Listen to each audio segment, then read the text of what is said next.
It might sound way too obvious to even point out, but the vast majority of people who play games play them because they want to enjoy them. Though there are of course people like me who end up playing a lot of games I don't enjoy as well, but I'm definitely not talking about the 99% there. Of course, like many things, a game being good or bad is very subjective. Not only does everyone like different genres of game, but within these genres there's still differential between people about which games are good and why. But one trait of good games which is almost entirely universal is that to the person playing them, they must be fulfilling. They must satisfy the reason you went into the game to begin with.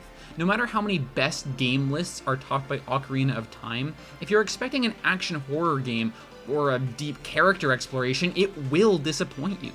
Conversely, this means that if a game lives up to or surpasses what you expect of it, you will probably consider it a good game.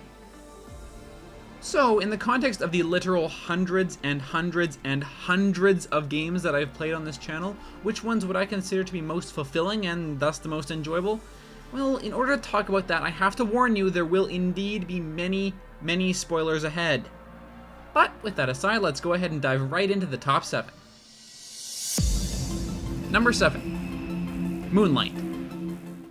This is a perfect example of a game that not everyone will consider good, but was thoroughly enjoyable just due to how much fun it was to simply unravel the story and experience the world. Moonlight is a short indie platforming game, but not in the same way as, say, Super Meat Boy, or In the Blind Forest, or even Seasons After Fall. The platform mechanics are simply a means to an end, in a similar way to how the zombie combat action is a way for The Last of Us to establish a universe and tell its story. Moonlight tells the story of an outsider, Kanubo, who seeks only one thing, to visit the moon. No, not quite.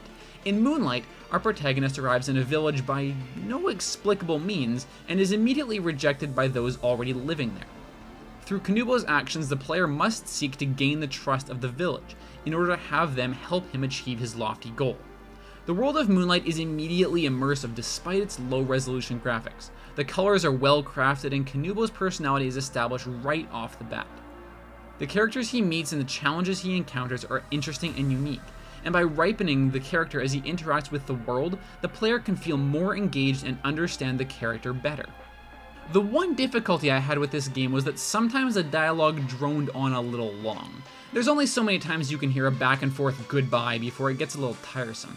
But really, even that helped cement that Kanubo was a genuine friendly guy who had a personality beyond simply wanting to go to the moon. I might have been swayed by this game simply due to the fact that I went into it expecting very little.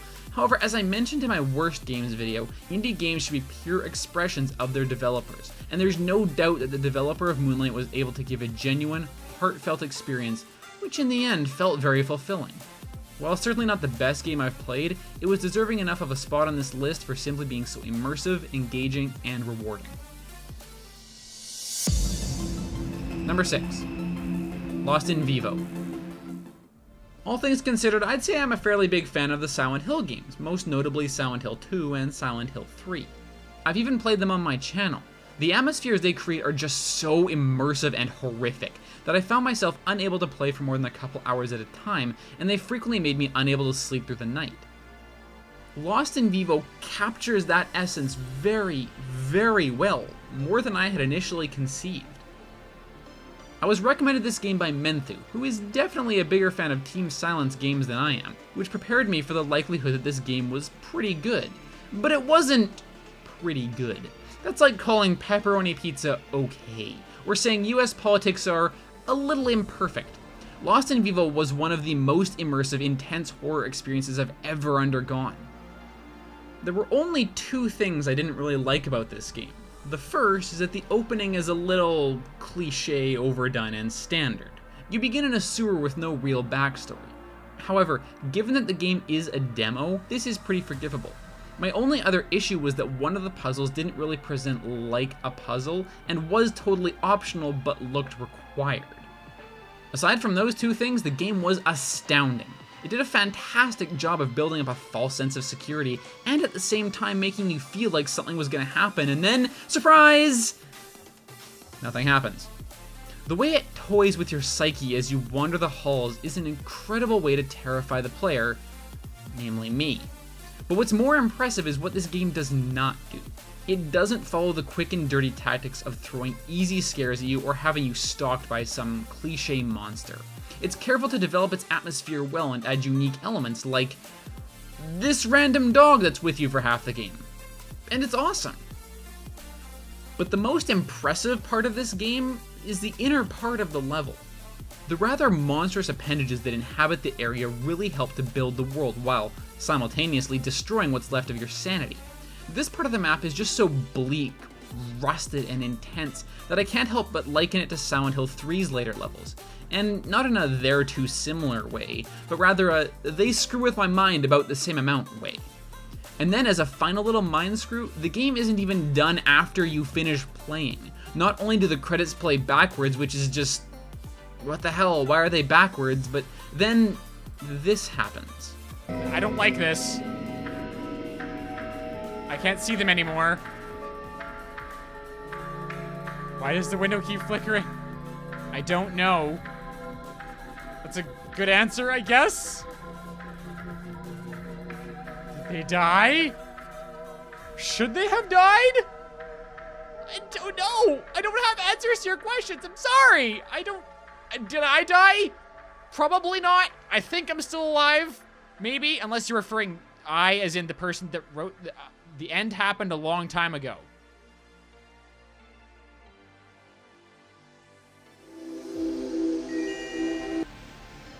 Yup, that game was the goddamn scariest thing I've ever seen in my life.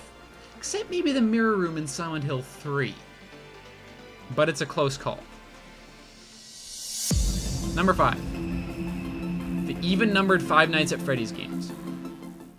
Okay, first off, if you got the even-numbered reference, I salute you.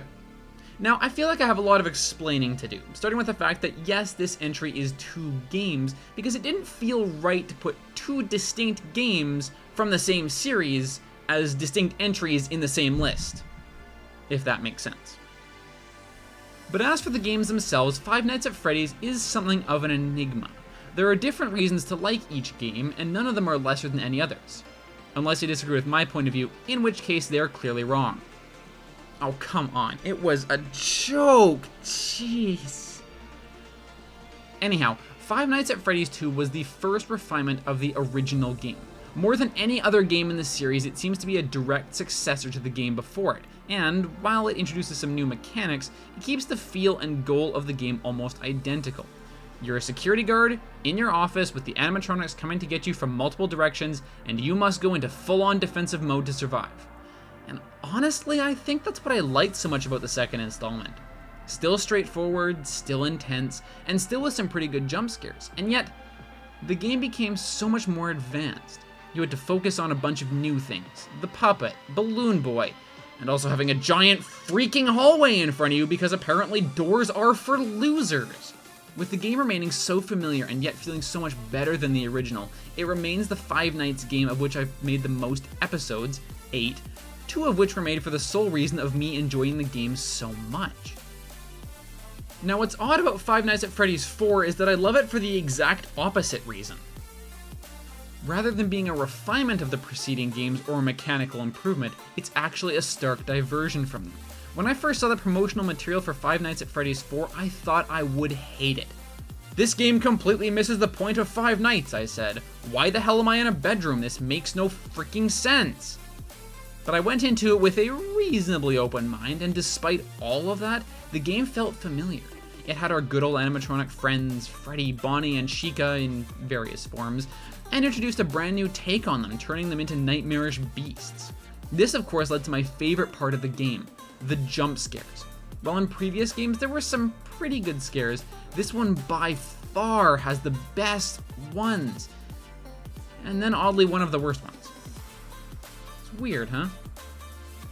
After all is said and done, I just love how the 4th game refreshed a familiar series and gave it mechanics not seen in previous games, like unique sound triggers and de-scarifying enemies, but it also felt just like a Five Nights game. Uncertain and defensive. But despite their differences, Five Nights at Freddy's 2 and 4 are still the best games in the series to me, and easily good enough to end up on this list. Number 4. Dr. Langeskov, the Tiger, and the Terribly Cursed Emerald, a Whirlwind Heist. Well, that's some title, isn't it?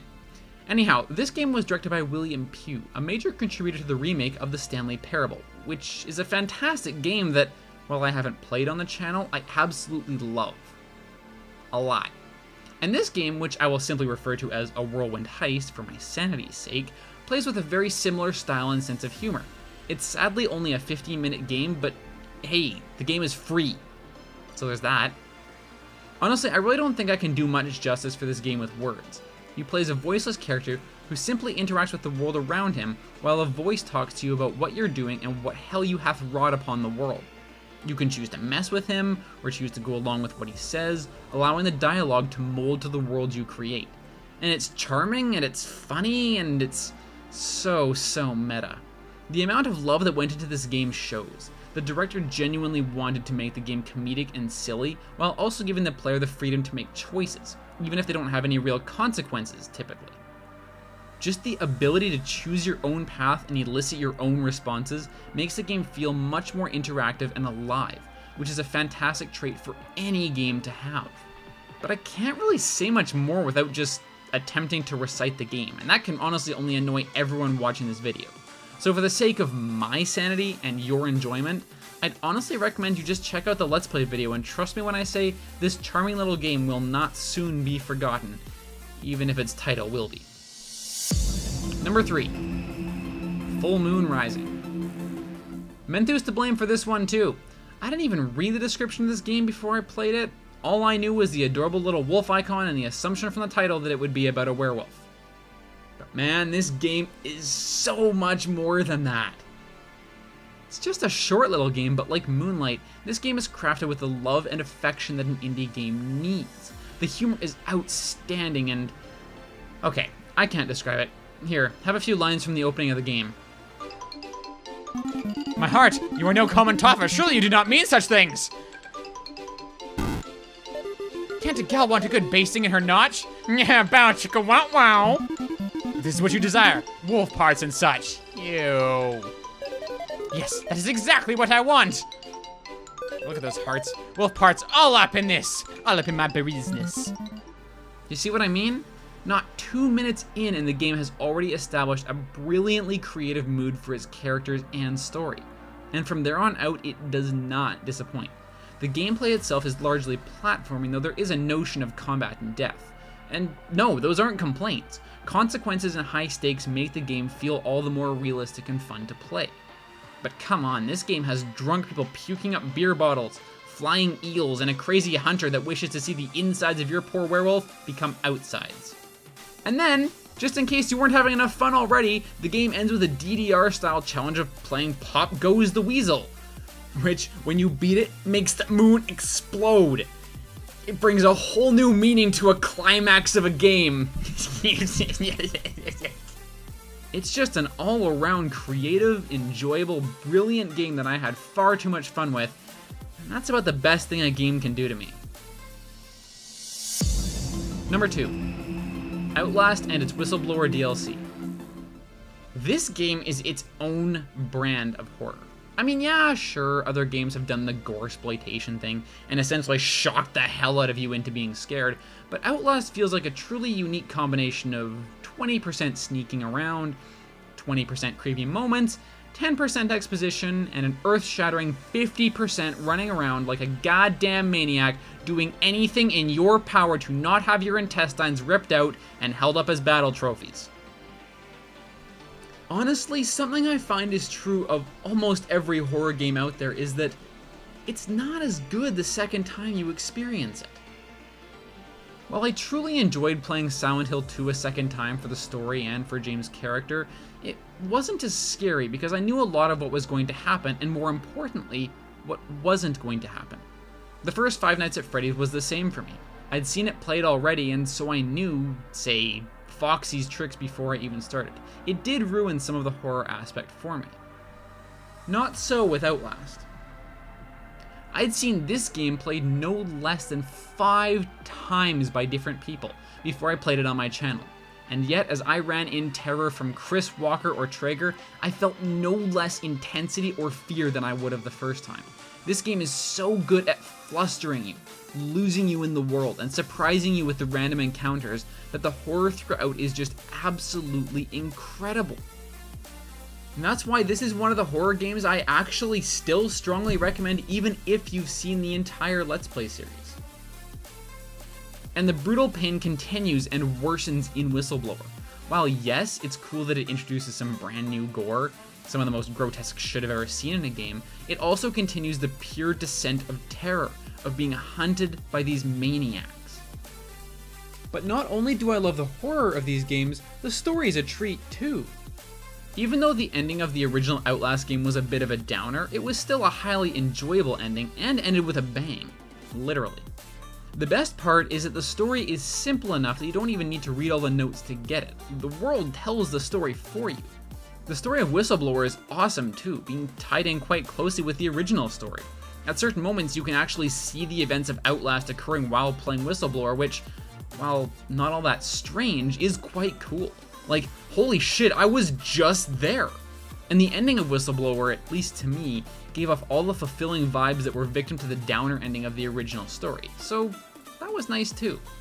Unfortunately, I do have to lament the fact that Outlast 2, while highly enjoyable, fell victim to having a rather disjointed and obscured story, as well as losing some of the focus around guiding the player through the game effectively. But that aside, now seriously, if you're into horror games and have not yet, play Outlast. Okay, hold on, we're not quite ready for number 1 just yet. First, have a look at some runners-up who were almost good enough to make it onto this list, but not quite. SCP. I keep coming back to this game because of its simplicity and excellence in the areas of immersing you in fear, and then abusing your fragile mind when you're at your absolute weakest. Like a dick. Soma.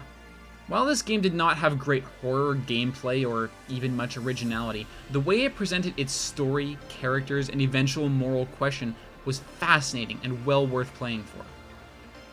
Alien Isolation. This game is the only one I would record a second time if I could, if for no other reason than I did it on a difficulty that was way too easy. But honestly, it was true to the original Alien movie and was pants-wettingly horrifying as a result. The Silent Hill games. The only reason these games didn't make the list is because I played them first off my channel. They're the best horror games I've ever played, bar none, and deserve a bit of recognition for it. Stowaway. Like Lost in Vivo, this game represents a pure descent of horror from beginning to end. It's intense, mind-screwing, and ripe with fear. I highly recommend you don't play this game if you're a shivering pansy. And now for the number 1 game I've played on this channel. Go on, take a guess. Just one guess. Yes, you. Right there. Take a guess. Go on. It'll be right. Guaranteed. Got your guess? You ready? Here we go.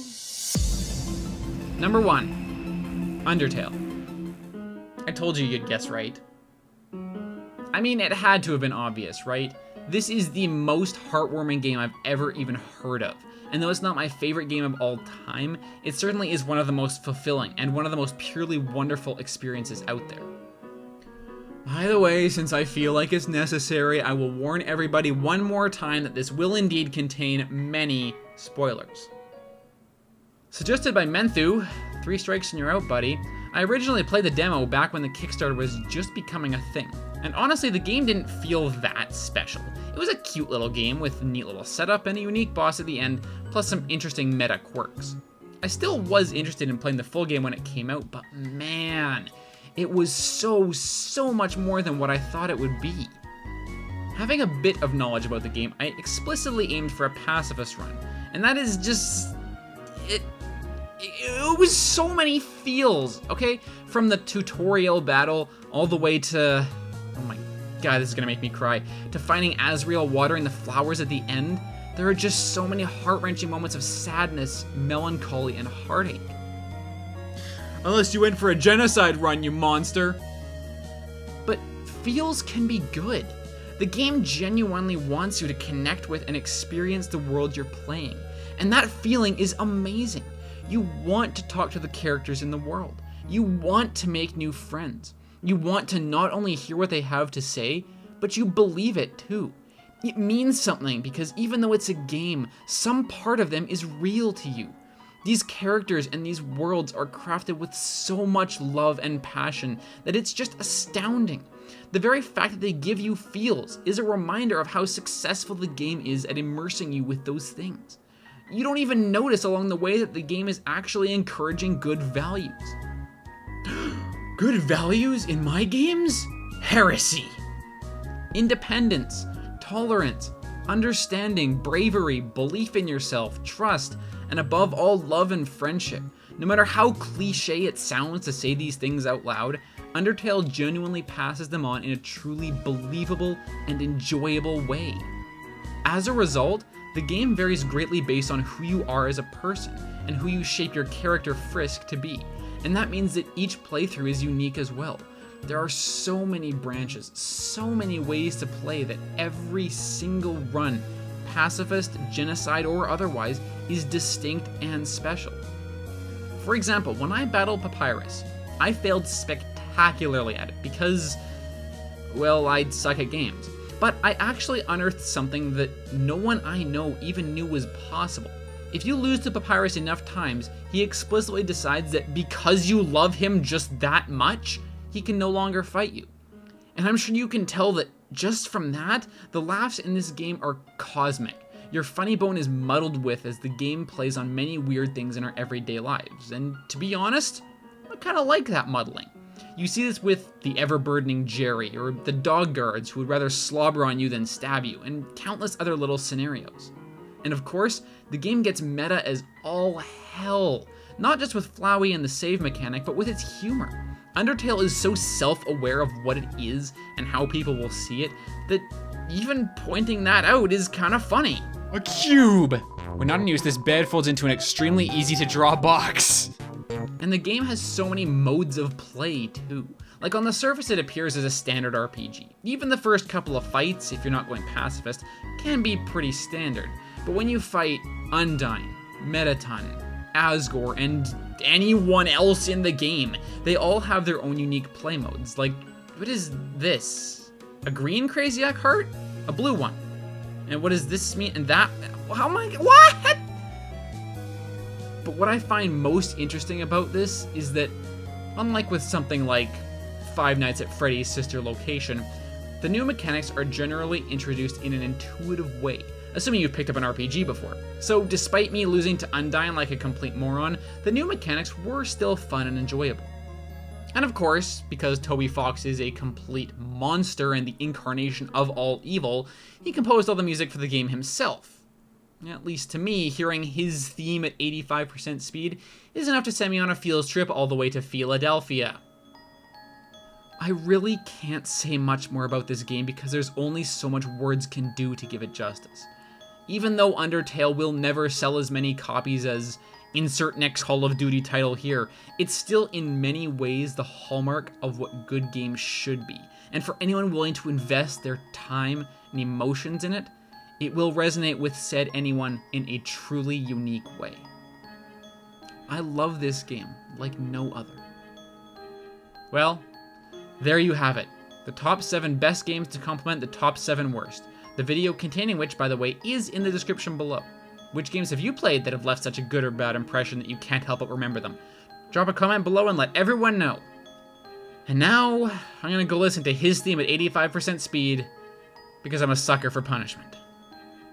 So with that said, that's all for now, so thank you all so much for watching. Until next time, I'll see you later.